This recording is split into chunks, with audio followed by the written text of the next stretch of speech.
আজ তোমাদের আমি কলকাতার কালীঘাটে নিয়ে যাব, যেইখানে সতীর ডান পায়ের 4টি আঙ্গুল পড়েছিল।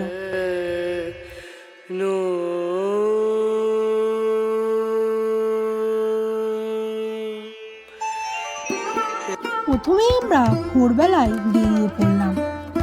তারপরে স্টেশন থেকে ট্রেন ধরে পৌঁছে গেলাম শিয়ালদা স্টেশনে। শিয়ালদা থেকে তোমরা মেট্রো অথবা বাসে করে পৌঁছে যেতে পারো কালীঘাট। নেমেই স্কাই ওয়াকের নিচ থেকে আমরা হাঁটতে হাঁটতে যাচ্ছি। বলা হয় সতীর ডান পায়ে 4টি আঙুল এই তীর্থে পতিত হয়েছিল। তারপরে এই কালীঘাট মন্দির সৃষ্টি হয়েছিল। পুরাণ মতে কালীঘাট মন্দির বারাণসী তুল্য। পাশেই রয়েছে গঙ্গা।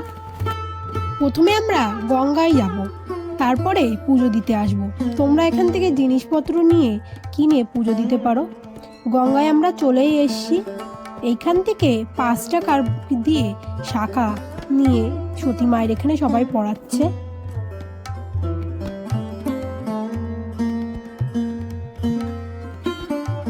মন্দিরে কালীর মূর্তি অনন্য।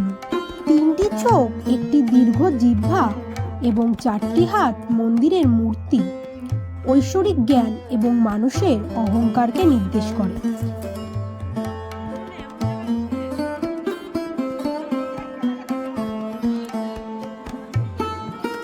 এবার আমরা ভিতরে মায়ের মন্দিরে পুজো দেওয়ার জন্য যাচ্ছি।